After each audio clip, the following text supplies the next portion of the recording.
पड़ोसी मुल्क पाकिस्तान अब एक नई मुसीबत में फंस गया है। बलूचिस्तान में आतंक थमने का नाम नहीं ले रहा है। दरअसल बलूच लिबरेशन आर्मी ने चीनी नागरिकों को लेकर एक फरमान जारी किया है, जिससे पाकिस्तान की मुश्किल बढ़ गई है। दरअसल बलूच लिबरेशन आर्मी यानी BLA ने धमकी दी है कि अगर चीन का कोई भी नागरिक उनके इलाके में पाया गया तो कत्लेआम होगा। BLA ने कहा है कि फौरन पाकिस्तान छोड़कर चले जाओ। खबर यह भी है कि चीनी नागरिकों पर हमले के लिए बलूच आर्मी ने एक स्पेशल ब्रिगेड बनाई है। BLA के फिदायीन दस्ते ने बीते 2 दिनों तक पाकिस्तान में भारी तबाही मचाते हुए 70 से ज्यादा लोगों को मौत के घाट उतार दिया था। इनमें पाकिस्तान आर्मी और पुलिस के 14 जवान भी शामिल थे। समाचार एजेंसी AP के मुताबिक सोमवार को पाकिस्तान के अशांत बलूचिस्तान प्रांत में बंदूकधारियों ने 2 अलग अलग हमलों में 31 लोगों की जान ली। वहीं पाकिस्तानी अखबार डॉन की एक रिपोर्ट में कहा गया है कि पाकिस्तान के बलूचिस्तान में 23 लोगों की उस समय मौत हो गई जब बंदूकधारियों ने उन्हें बस से उतार दिया और उनकी पहचान की जांच करने के बाद उन्हें गोली मार दी। एक पुलिस अधिकारी के मुताबिक पंजाब से आने जाने वाले वाहनों की जांच की गई और पंजाब के लोगों की पहचान करके उन्हें गोली मार दी गई। उन्होंने कहा कि आतंकवादियों ने 10 वाहनों में आग भी लगाई। बलूचिस्तान में इस तरह का ये पहला मामला नहीं है। पाकिस्तान के इस सूबे में पंजाबियों को आए दिन निशाना बनाया जा रहा है। इस साल अप्रैल के महीने में बलूचिस्तान के नौशकी शहर के पास 9 पंजाबी मुसाफिरों को उनके पहचान पत्र देखने के बाद आतंकवादियों ने बस से उतारा और गोली मारकर उनकी हत्या कर दी थी। पिछले साल अक्टूबर में बलूचिस्तान के केच जिले में 6 पंजाबी मजदूरों को गोली मारकर हत्या कर दी गई थी। चीन ने बलूचिस्तान में हुए इन आतंकी हमलों की कड़ी निंदा की है। चीनी सरकार ने पाकिस्तान की आतंक विरोधी कोशिशों के लिए समर्थन का वादा किया है। मंगलवार को एक बयान में चीनी विदेश मंत्रालय के प्रवक्ता लिन जियान ने बलूच बंदूकधारियों के हमलों की निंदा करते हुए आतंकवाद के खिलाफ चीन के सख्त रुख पर जोर दिया है। लिन ने आतंकवाद विरोधी अभियानों में पाकिस्तान की मदद करने, सामाजिक स्थिरता बनाए रखने और सार्वजनिक सुरक्षा सुनिश्चित करने के लिए चीन की प्रतिबद्धता को दोहराते हुए कहा कि क्षेत्रीय शांति और सुरक्षा को संयुक्त रूप से बनाए रखने के लिए चीन पाकिस्तान के साथ आतंकवाद विरोधी और सुरक्षा सहयोग बढ़ाने के लिए तैयार है। वहीं पाकिस्तान के प्रधानमंत्री शहबाज शरीफ ने कहा कि रविवार को शुरू हुए हमलों में 70 से ज्यादा लोगों की मौत हुई है। ये पिछले कई सालों में सबसे बड़ी आतंकी वारदात है। शरीफ ने कहा कि इन हमलों का मकसद CPEC विकास परियोजनाओं में रुकावट पैदा करना और इस्लामाबाद और बीजिंग के बीच दरार पैदा करना है।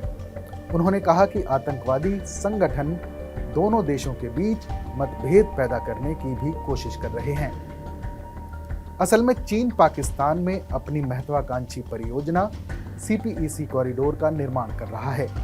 इस प्रोजेक्ट पर चीन करोड़ों डॉलर पानी की तरह बहा रहा है।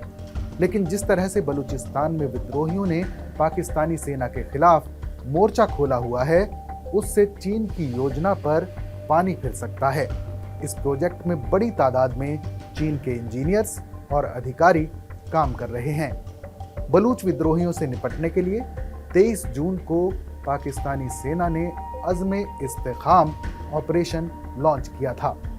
लेकिन इसका नतीजा ये हुआ कि बलूच विद्रोही डरने के बजाय और ज्यादा भड़क उठे। ऑपरेशन शुरू होने के बाद बलूच लिबरेशन आर्मी यानी BLA, बलूच लिबरेशन फ्रंट यानी BLF और तहरीक तालिबान यानी TTP ने पाकिस्तानी सेना पर हमले तेज कर दिए। बलूच लिबरेशन आर्मी ने 2 दिन तक ऐसा गदर मचाया कि पाकिस्तानी सेना के होश उड़ गए। BLA ने दावा किया कि उसने बलूचिस्तान के तुर्बत में पाकिस्तानी आर्मी के कैंप पर फिदायीन अटैक करके 130 सैनिकों को मार गिराया है। हालांकि पाकिस्तानी सेना ने इसकी पुष्टि नहीं की है और ना ही इस पर कोई जवाब दिया है। लेकिन अब BLA ने हमले के बाद जो बयान जारी किया है वो पाकिस्तान और चीन दोनों के लिए बुरी खबर है। बलूच लिबरेशन आर्मी ने चीन को धमकी देते हुए कहा है कि अगर वो ग्वादर और बलूचिस्तान को छोड़कर नहीं गए तो उनकी खैर नहीं। बलूच लिबरेशन आर्मी के कमांडर की तरफ से जारी बयान में चीनी राष्ट्रपति शी जिनपिंग और पाकिस्तानी सेना को सीधी धमकी दी गई है। ये जानकारी भी दी गई है कि चीनी नागरिकों पर हमले के लिए उसने मजीद ब्रिगेड नाम से एक नई यूनिट के लड़ाके CPEC प्रोजेक्ट पर काम कर रहे चीनी नागरिकों को निशाना बनाने के लिए तैयार किए हैं। खबर यह भी है कि चीनी नागरिक पहले ही बलूच लिबरेशन आर्मी और सिंध के आतंकी संगठनों के निशाने पर थे, लेकिन अब इस्लामिक स्टेट खोरासान ग्रुप यानी ISKP भी चीनी नागरिकों की जान के पीछे पड़ गया है। इसने एक एंटी चाइना फ्रंट बनाया है जो चीनी नागरिकों और इंजीनियरों और कर्मचारियों को निशाना बनाने की फिराक में लगा हुआ है। इसके अलावा कहा तो ये भी जा रहा है कि TTP, BLA और ISKP ने आपस में हाथ मिला लिया है। खुफिया रिपोर्ट के मुताबिक कुछ समय पहले TTP ने अफगानिस्तान के कुनार इलाके में बैठक की थी। इसमें चीनी नागरिकों पर हमले की रणनीति बनाई गई थी। वहीं चीनी इंजीनियरों और कर्मचारियों को बचाने के लिए खैबर पख्तूनवा पुलिस ने नई CPEC पुलिस यूनिट का गठन किया है, लेकिन ये यूनिट बलूच लिबरेशन आर्मी से निपट नहीं पा रही है। CPEC की कई संवेदनशील साइटों पर पाकिस्तान आर्मी के कमांडो तैनात किए गए हैं। पाकिस्तानी सेना नई भर्तियां कर रही है। चीनी नागरिकों की सुरक्षा के लिए बनाई गई इस यूनिट में 18 से 25 साल की उम्र के लोगों को ही भर्ती किया जा रहा है। खुद पाकिस्तानी सेना ने इन्हें 6 महीने की ट्रेनिंग दी है। हथियार चलाने के अलावा मार्शल आर्ट की ट्रेनिंग भी दी गई है, लेकिन इन तमाम कोशिशों का कोई फायदा होता नहीं दिखाई दे रहा है। इस खबर पर अपनी राय हमें जरूर बताएं। बाकी देश और दुनिया की तमाम बड़ी खबरों के लिए देखते रहें TV9 भारतवर्ष डिजिटल।